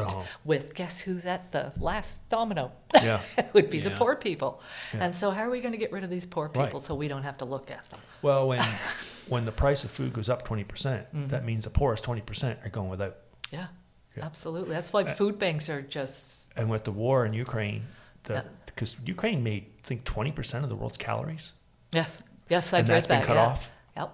And then India realizes there could be food shortages, so India's not exporting most of the rice anymore. Yep, they're hoarding it. And a lot of people are starting to hoard their supplies. And when the supplies aren't moving freely around, the poorest of the poor are going to suffer most. I think there's something like 500 million food insecure people in the world right now. Like they don't know, 500 million people don't know where their next meal is going to come from. Yeah, and that's what I mean, First of all, we shouldn't have, we've got too many people on the planet already, but we would have less. I don't think we did. I don't think we would if we would share what we have. Exactly, because we'd have less children, because we'd be more concerned about, these are the ones I've got to feed them better, I'm more concerned. Yeah, but look at all the waste we have. The dumpsters behind all the grocery stores. There's too much waste. That's sinful. We've got obesity problems. We've got food waste problems. There's enough food. There's enough resources. We're just not distributing it properly. And sometimes when you send food to the places in Africa, it doesn't get to the folk because the warlord takes it and sells it or feeds it to his soldiers. So there's not. I don't think there's too many people. I think there's too much greed. Yeah, we could probably, feed all the... we'd feed all the people we have now, but let's be a little more adaptive. I get uncomfortable when people say the too much people problem, because, we have the resources to feed... Well, that's that whole saying. That, in the 1800s, in your book, according to the book, they were throwing babies in furnaces sometimes. Okay? Yep. Because they didn't feel like they had the resources to look after them, or there was a mixed race baby, or nobody's going to take a mixed Down race syndrome baby, or something like that. They were throwing babies in furnaces because resources were tight. Meanwhile, there was billionaires at that time. I believe we're in the same situation. I don't think we have too many people. I don't think we have the right ethics. Good point. I think there's lots of farmland not being used. There's lots of people with too much. I think. Yeah, and I think when we say too much people, Hitler had a too much people problem. He did. He thought he did. Yeah. And he solved that too much people problem. And when I say too much people, I'm thinking I get very uncomfortable when people say we have too many people. How many people can this world support, and how can we do it ethically? If we were doing it ethically, and that's what I worry about. Once people have enough, they're not having too many babies. Exactly. I think the world could easily sustain 10 billion people. Well, that's good because we're going to get them. In a sustainable way. You know what? I'm reading your book on the back deck this morning, drinking my coffee and eating my chili. And then I take my compost bin to the compost. It's me and my son live there. And I had a stew that I forgot about in the fridge. I forgot about it. I had a pot of stew I forgot about, and it went bad. and I had too much of this, too much of that. And I'm taking this probably 4 liters of food that just sat around, got spoiled, out to my compost bin as I'm reading this book. Yeah. You know? Yeah. And you're looking at the juxtaposition. Yeah. And my heart's breaking. And we all do it. Yeah. Well, Yeah, we all because do it. we get busy. We get busy with our lives, and then- you know, Yeah. and so yeah. I mean, I don't know what the answer is, other than I espouse a guaranteed annual income. That's just a start. We've got to have Yeah. other things in place. We need too. to have these discussions. Yes, exactly. Because maybe it's that or a combination of that. Because the wealth is getting, they're going to need fewer and fewer workers. That's right. That's true. And then And you what know- do you do? And I'm not just worried about the lack of money, but the lack of purpose. Yeah. Because I think when we lack purpose, we have anxiety and depression and addiction and all these things. I mean, you look at, in America, with all the Rust Belt, Yeah. all the addiction to pills and stuff like that, because people don't have a purpose, Yeah, and they're self-medicating. right? And that's how we get all these addictions, So I especially am amongst poor very people. worried that not only will there be a poverty problem, but a purpose problem. And that's a mentalness and a value problem, and it's a sickness. And that's why I don't like the hierarchy either, Yeah. because, I do this job, which is way more valuable than this job. Well, some jobs, okay, you're a brain surgeon, that's really important. But, as I mentioned earlier, as a barista, I love doing that. I love seeing. Hey, I'm a coffee addict. I need But, hopefully When I'll I- never need a brain surgeon, but I need a barista every day. I hear you. But in between, quiet times, I was permitted to sit down and do some work on my book or my research or whatever.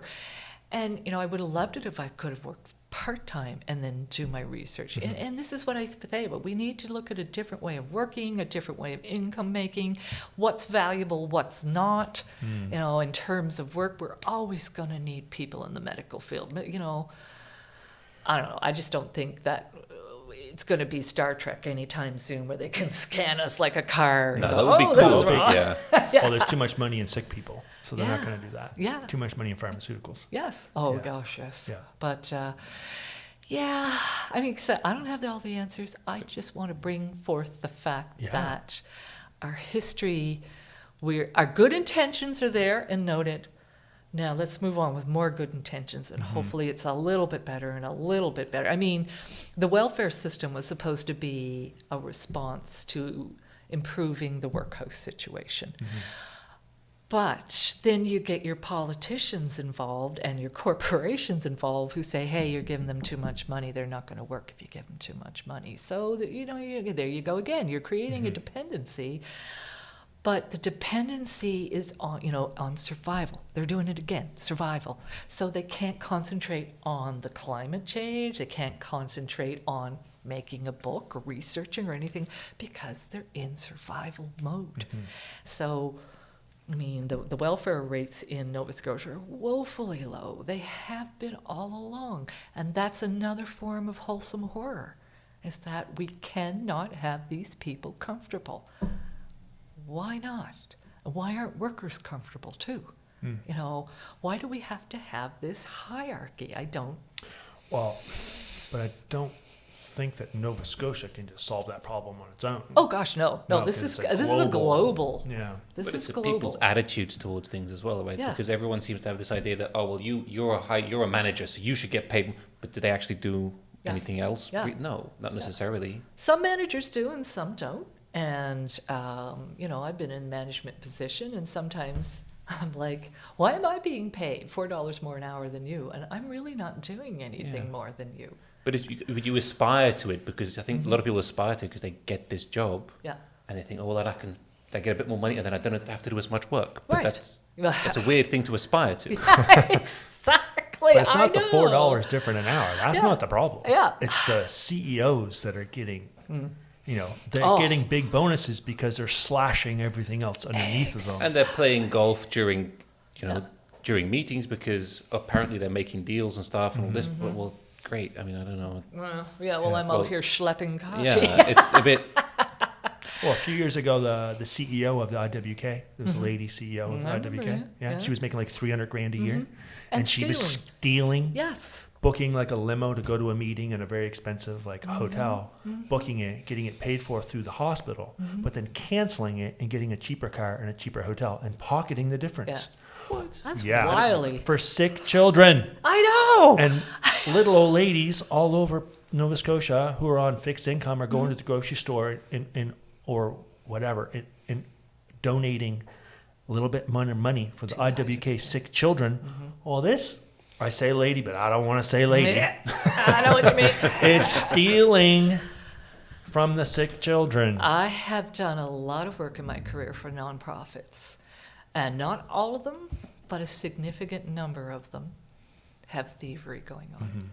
And how can you do this? Yeah. You know, some of the organizations I've worked for, they're supposed to be helping, I don't know, like women flee abusive relationships, or you know, and then I'm watching this thievery going on. Like, how do you live with yourself? Well, and it happened at that time too, right? Because those people profiting off the poor then. Yep. The people profiting off the poor now. It's still going on. In Halifax, with these shelters that they're building, these little homes, it's like, I can't remember the number, but it's ridiculous. It does not cost that much. No. There's people in the middle stealing. Of course there is. And in California, there's, I think, hundreds of people making over $250,000 a year working on the homelessness problem.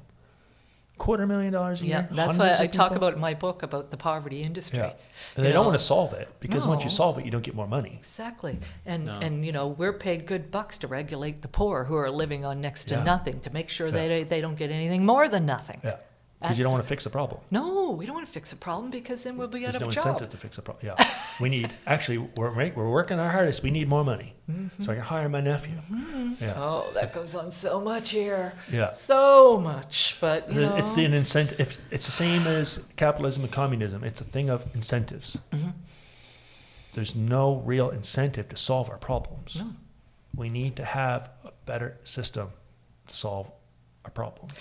And we need solutions. When we're talking about the guaranteed annual income, and you're like we were saying, there's no incentive to get up and go to work, but there's no incentive to get up to go to work when you're not making enough to live on either. Yeah, that's true. My concern though is that we will have many people as consumers, and then we're going to have big business, and we'll have no small business in between. That's my concern with universal basic income, and I think that some of these big business guys want that. I think the big corporations want that. Yeah, because then we can buy their shit. Well, if you got the bottom rung of the ladder and the top rung of the ladder, but then you cut off all the rungs in between, no one can ever ascend to challenge these guys. And that was what my friend Robert DeVay, he was such a lovely man. He passed away about 3 years ago, very suddenly. He used to, the Nova Scotia Advocate. I used to write for him. And this is what he would point out, that very same problem. Yeah. And then he'd say, do you really, you see who works for, the government now. Do you think they're capable of setting up such a program? Yeah. I thought, that's a good question. The other thing, of course, is, I had it in my head and it's gone now. But anyway, it's that whole, there's no rungs there. So you're going to be one and they're making an illusion other, and of I am that. concerned about like that. Like me in the craft beer business, I have a small brewery, only a couple employees in the brewery, work very hard to do that. But then you've got big companies like Budweiser that will start a brand to make it look like a small company, but it's not. It's owned by this big corporation. I've also heard like BlackRock and all these big companies, they'll go around and buy the big thing they're buying up now is like heat pump and home heating refrigeration companies. So go into a state and buy dozens of them. They'll not amalgamate them into one big company. They'll make them look like little family-owned companies. If you have a little father and son heat pump company, you sell it to them. They buy your likeness. So they still have the father-son photo on the website. You call the call center to get a quote, and they own all the refrigeration places in the whole state. And they fix the price and they make it look like you're supporting a small business, but you are not. No. And they've got the price fixed. All the quotes are within a few dollars of each other. They can set the price wherever they want, and this is what they're doing. And now they're buying private homes. I know, and they're going to own all of those too. All of it. And this is where I get so because they own the banks too, so they can loan themselves money from their own banks to buy the house at a low interest, and a young couple can't compete. The politicians that There's a we graph put going in on. place to protect us from that don't do it. They're either bought themselves or they're up against a machine they cannot possibly Or there's some scandalous fight video again. of something they're being blackmailed for. Yeah, or they're being blackmailed, or they're going off to court, or they're. But that's what really annoys me is that we put you into that place. We voted you in. We gave you a decent income. Now you do your job and protect us, the working class, from that, the machine. So, and I felt like at this stage in my life, I wanted to do something to try and help. And I thought about getting into politics. Okay. I'd been invited, I'd been asked. Yeah.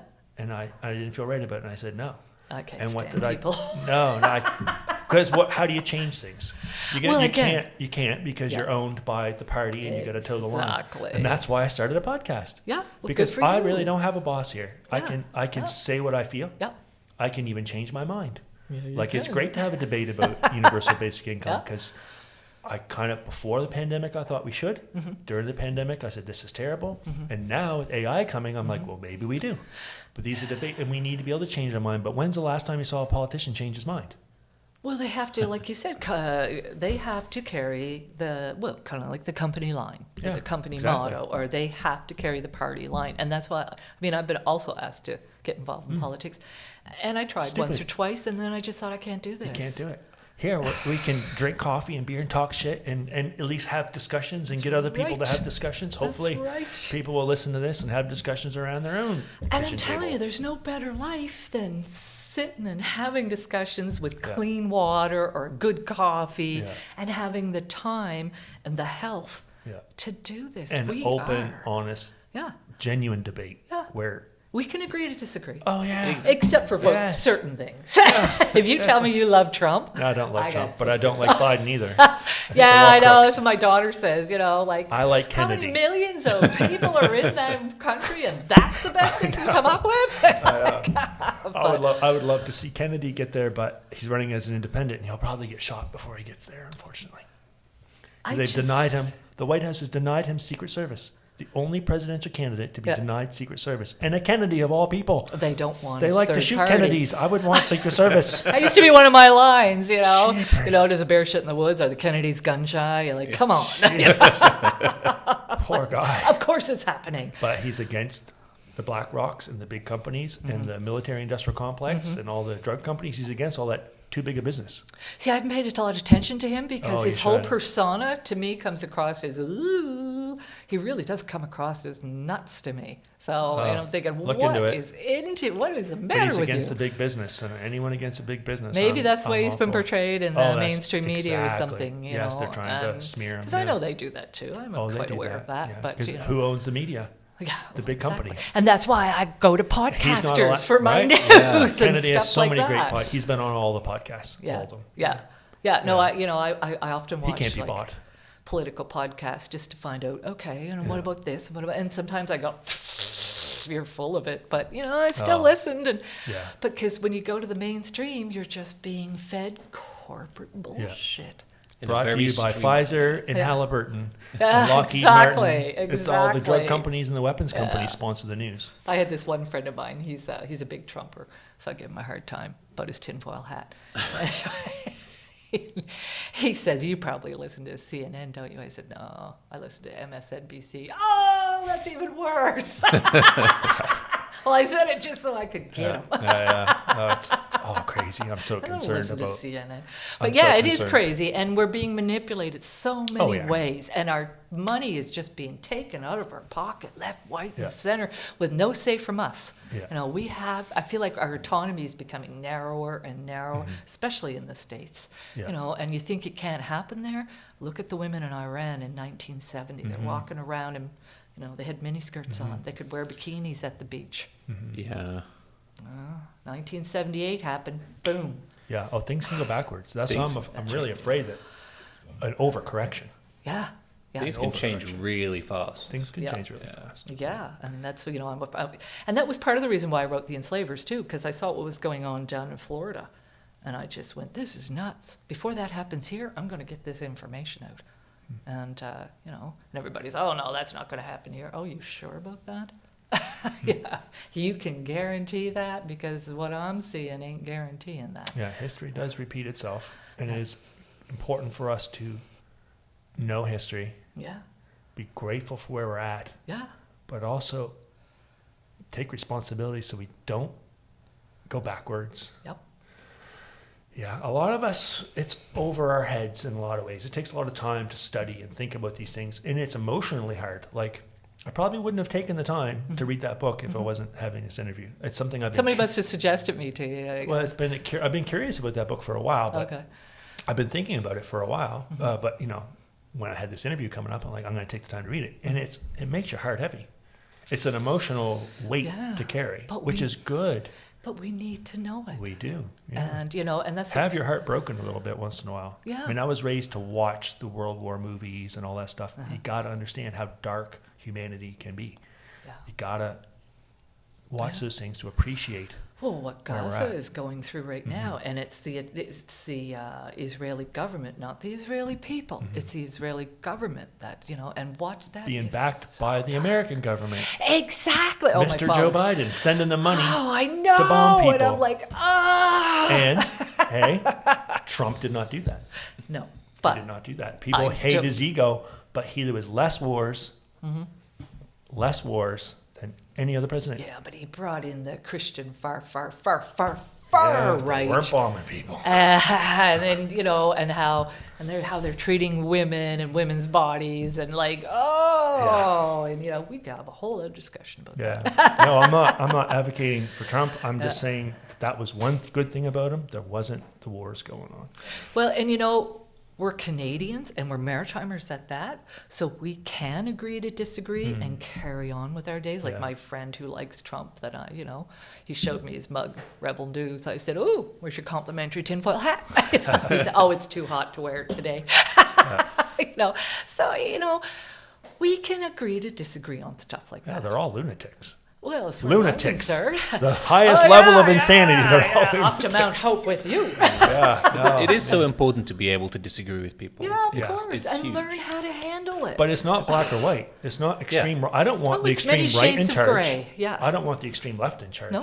I think that's why we need two parties, two sides, a debate of ideas, and have some sensibility in the middle. Yeah. I don't really want Trump or Biden. Trump's arrogant and crazy, and Biden seems to be happy with wars going on all over the place, I don't. financing it. So Yeah, I the whole time giving the whole shucks kind and of then an falling off attitude. his parked bike. Like, You is know, this the best they have, folks? And I'm on Twitter a lot because I'm a political animal, and some of the stuff people put up there, I just think, Isn't it great though? wow, you are just like, there's nothing in between. Yeah. It's a dumpster fire.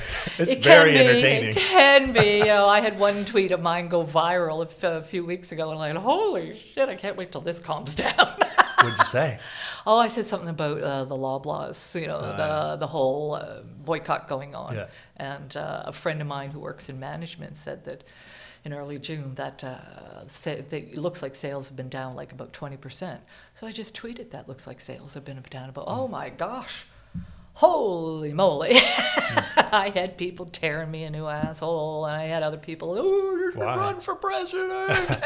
But people just shopped at Sobeys, which is another big business. Oh, They're that's all just fixing the another prices one. together. Yeah, exactly. You go where the sales are. That's bullshit. They're just getting you to drive back and forth, spending more carbon tax. Well, there you go. We can't win. Well, you can. What you need to do is support local farmers Yeah. because the Auburn's prices don't change all the time. Yeah. Spur Brothers, Yeah. Feeney's Farm, like their prices They're are pretty- pretty much set. Yep. They know what it costs to operate.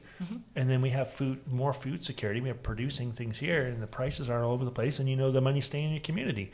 It just takes a little, instead of driving back and forth between Sobeys and Superstore, drive to your local butcher. And it's probably better quality too. A lot better absolutely quality. better quality. Support these folks. Yeah. And our municipality governments need to allow these folks to expand their businesses. That's Our just banks it. need to loan the money. Yeah. The I red say tape. tax the garbage food, help these folks produce more food, and not be dependent on the big corporations that are fixing the prices. Sorry. Yeah. Okay.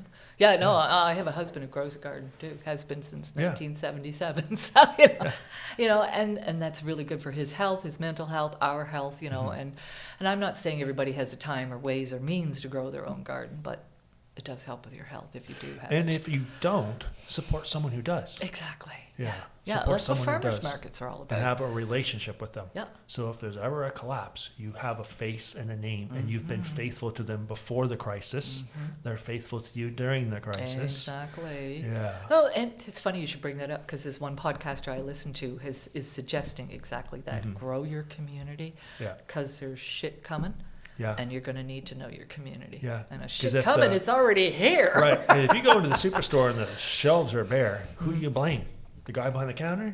No. You don't know. The truck didn't show up. Yeah, Why didn't the truck exactly. show up? Where's the truck driver? Exactly. We don't know. Yeah. And who's accountable? Yeah.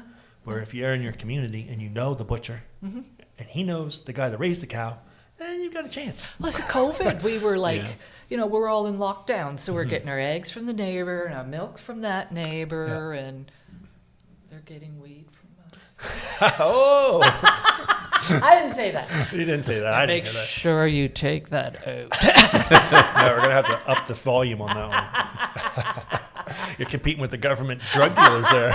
Well, you're allowed to have 4 plants. Yeah. I grew 4 plants 2 years ago, and I'm still trying to smoke that shit. It's a lot. I don't smoke very much at all. I had 4 plants the size of Christmas trees. Yeah, but for people in pain, that stuff works. Yeah, just makes me and, eat more. Well, that too. That's when you want that poison food. Yeah, Chips, yeah. Doritos, Yeah. But yeah, no, it's, and that's all really good. And we're not at all talking about poorhouses now, are we? No, We haven't been for a while. Yes, we are, and we're not. But Well, we're talking about, Everything surrounds it because people become poor because of politics, right? we're in It's the not- same situation. Yeah, we are in a very similar situation. Yeah. And so a friend of mine who knew I wrote this book, but didn't read the book, said to me last year, we have to do something about this homeless people. Why don't we just round them all up and put them in one building? That's where I don't agree with the handouts and the patchwork of all these things. What we need is a system where people can compete fairly, right? So a young person coming out of high school can say, you know what, I think I could, if I work hard in 5 years, own my own home and own my own car and have a family. That's the kind of hope we need. Not to say, oh yeah, if my parents kick me out, I have a community house to go crash in. Like that's not fixing the problem. No. Fixing the homeless problem and the addiction problem doesn't mean having a building to stick them in. It means making their system more fair and equitable so people can actually look after themselves and have some dignity and pride. Exactly. Get their addiction problems taken care of. Yes. Don't feel they even need the pills to feel better or the booze or the weed But or if they grow up in a whatever. healthy environment and have purpose Yeah. and dignity, then they don't have that problem. Isn't that not Ethiopia? What do they call that? What, utopia? Utopia! Well, I know you. we're never going to have all the problems fixed, but I definitely see the world. I'm only 46 years old, but I see things getting worse rather than better. I agree with you. I mean, I'm 61, Yeah. and I'm watching, I thought it was bad in the 80s when I first became an activist. It's way worse now. I had the rose-colored glasses when I was young. I remember thinking, the Cold War's done. I remember my grade 6 teacher, Mr. Nordine, when the Berlin Wall came down. That's grade 6. We had no idea what that meant. yeah. He brought in the TV. We watched Well, Canada AM all day. yeah. He told us the history, had the maps out, all this excitement. Like, great, this is good, I guess. It was real hope, End of war. Yeah. And then Desert Storm. Was it 91? Yeah. Yeah, It was like a 90s, yeah. Wednesday night, I think. And it was. I remember when they started flinging the bombs, and I remember being crushed because I thought as a young man, as a child, we were past that. Yeah. We For had a me- Cold War for so long. There wasn't actually fighting. And Oh, I yeah. thought, I mean, the I di- learned to maybe hide that's under a my step. desk in Maybe that's a school. step in progress. And now we have a hot war, Yeah. and then 9/11, and Afghanistan, and Iraq, and And all all of these that. things now, and all that hope is gone. Do you know, in the U.S., there's only been 7 continuous years that in their existence since the U.S. There's only been 7 continuous years that they haven't been involved in a war somewhere in the world. But for me, it was the École Polytechnique. That's when I went, nothing's changing. Nothing is changing. It's always going to be this way. Too much money in it. Well, and then, I was going to Mount St. Vincent at the time that École Polytechnique happened, and we had some male students there who were debasing our bulletin board and sending us stinking letters calling us all fat, ugly lesbians and stuff like that. And, it's just like, do they not see the humanity? What is this? But I've been asking that question a lot during this interview. What is this? What are we doing? What are we? But that's where you start. Yeah. That's where you start. Yeah. It's just discussions to start. But I thought things were going to be a whole lot better. We're moving forward, la, la, la. Yeah, I had my rose-colored glasses on until École Polytechnique, and then, then off they came. Well, this is not time for good people to be quiet and sit around. Mm-hmm. I mean, that's how you get into crisis. Yep. When the good people that have something to offer and give, don't do anything. That's how you end up with holocausts and these types of things, right? When people stand back and say, oh, it's not that bad, or I'm going to stick my head in the sand and ignore it. Do you know how many times I've been told to shut up? I'm sure. Do you know how many times I've been... People tell me all the time. And I'm always being told you're going too far, you're taking it too personally. I've been told that a lot over the last 40 years since I became an activist. And there's this song called Savage Daughter. And she says, she sings, I will not lower my voice, I will not cut my hair. And that's my life motto. Well, I think we need people with different backgrounds to come together and have these discussions. Well, of course. I'm a business owner, but we're not enemies. Not at all. I'm not trying to take my advantage of father was anybody. a small business owner. And we need small business, because if you don't have small business, you only have big business. Nope. And those guys don't care about shit. Yep. Because the CEO doesn't meet all the little people. Yeah. When it's a diffusion of responsibility, when you don't look the person in the eye that you're making work these ridiculous hours. Jeff Bezos doesn't go into the place and see the people that have to piss in the bottles. He doesn't look them in the eye. He doesn't deal with them. Small business is a little more humanity. And it's funny you should bring that up. When a big business, you've got managers and middle managers and everything is, I was like, oh, it's just a policy. You don't have that human connection. I run my own small business, Moose House Publications. And one of our authors, I had a coffee with them the other day, and this guy is so low-key. He drives up in his shitbox car, and he gets out. A real artist. The man's got a PhD and is a recipient of the Order of Canada, and he's just so low-key.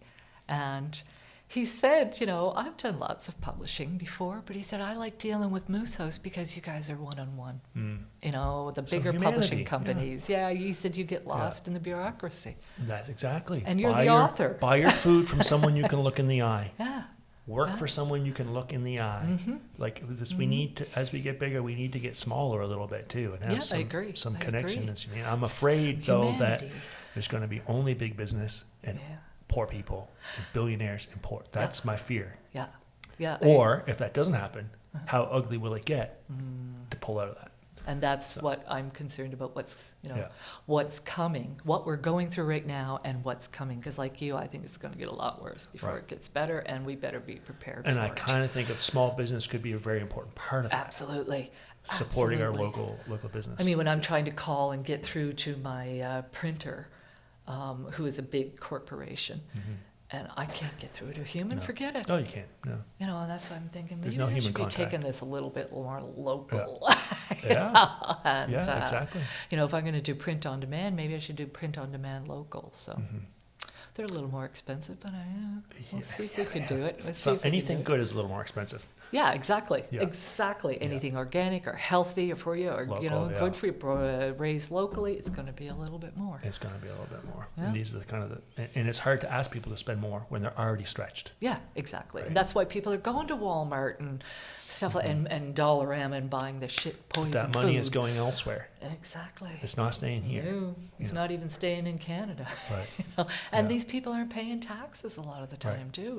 Not to the extent that you are. Oh boy. Well, let's have some hope, because like we said, these cycles have happened before. Yes, they have. Humanity's come out of it before. They have. We smarten up for a while, then we fuck it up again. Oh yeah. This is how it goes. Yep. Right now, we're at a a fork in the road where we really have to get serious about this, because we can't be naive. We've seen it before. Yeah. And we can read about it now too. I mean, and again, referring back to where I was guest speaking at this conference about hidden history, they didn't have the books and the resources that we have now. We have no excuse for not knowing There's our a lot of history written now. history. Yeah. Yeah, there is history out, and even if it's hidden, you can still find it. Yeah. And so there is no excuse for you not knowing your history and repeating it. And there's even people alive that remember some of this Exactly. stuff. Yeah. Like my grandfather was in the Second World War and the First World War, and he wouldn't talk about either of them because it was so traumatic for him. Yeah. So, you got to give space to those kind of people, or people who've gone through that. But you also need to talk to people who know what they've done the research, they know what they're talking to, they might have experienced it. It's, I mean, I can't believe I get street creds for being a welfare mother at one time, but now I get street creds for that. I haven't been one for many years, but I have lived in poverty. I know what I'm talking about. I know what it's like. I know how I felt. And I had a family who was very supportive behind me. Imagine if you don't have a supportive family. You are on your own. Right. And that's the way our culture and society is set up, and that's sad. Yeah. Well, I think we'll probably wrap it up here. But I just want to encourage people to have discussions. Yes. We don't have the answers. No. We got some questions. Yeah, I got lots of questions. And concerns. Maybe somebody, other people have the answers. Yeah, and if we just bury our heads in the sands and ignore it, it's going to happen. things are going to get worse. Yep. And keep talking. Don't let anybody shut you up. Don't humiliate anybody. Nope. If you have a genuine debate and try to learn from each other and really try to find some answers and compromise, because we all have our own perspective. We sure do. Right. I don't know what it's like to be a single mom. I have no idea. We have all our own baggage too, though. Yeah. But you grew up in Digby County. I have no idea what that's like. Yeah. Oh, I grew up in Halifax County. Yeah. No, but there's have some grace and kindness and curiosity. Exactly. Yeah. Be respectful. Be respectful. That's all I ask for in a conversation. And be willing to learn and change. Exactly. Because there's some change coming. Oh yeah. I may have to accept universal basic income someday. I might have to accept that I got to go back to being a barista. All right. Yeah. Well, thank you very much for coming in, and maybe we'll have you again another time to talk about the other book, Enslavers of the Enslavers Maritimes. Yeah, I will make sure you get a copy. Yeah. So I race by here. I need a little break first, though. I can't it'll be a month or so before I can get that book to you. Okay. Good. Give my emotions a break. Whoo, baby! Oh yeah, because this one is it's more of a dictionary format. Alphabetical, the names of who were the enslavers, but there's some stories in there are just heartbreaking. Yeah. We never want to go back to that. There's some heartbreaking stories in the book. I encourage people to read the book. One story, a lady in Clare who was taken there as a young lady who was sick, locked in a basement. They forgot about her for 40 years. 40 years. I mean, she got fed, she had her laundry done, but she forgot how to talk. They didn't know why the new people that came in didn't know why she was there. Yeah. Well, and it's funny. Paperwork lost and in a room solitary for 40 years. 40 years. When I went down to Clare I was invited to talk about poorhouses, and I talked about Lita Saunier. There's some women there who knew her because they had been in the they were working in the nursing home when Lita was finally taken out of that solitary confinement room in her 80s. Can you imagine the strength and resilience you would have to survive solitary confinement for 40 years? 40 years, yeah. And it turned out she wasn't even sick. Yeah. They took her there because they thought she might be sick. Yeah, and contagious. So and they locked her up solo for 40 years. Wow. Yeah. Yeah, so. Well, on that happy note. I am much more grateful today. I think we can get in a little bit of boo-hoo for ourselves sometimes. Okay. And it's a good reminder. Yeah, it's a good reminder. Yeah, I know. Things can be worse. Yeah. They can be better, but let's just namaste the moment. Yeah. All right. Well, thank you very much. Thank you, Les. Thanks. Thank you for listening. Please like and subscribe, or if you'd like to support us, please visit Refound Brewing Company at 573 Main Street, Kingston, or buy our product wherever it's available, including our Foolishly Optimistic IPA at your local NSS. Thank you.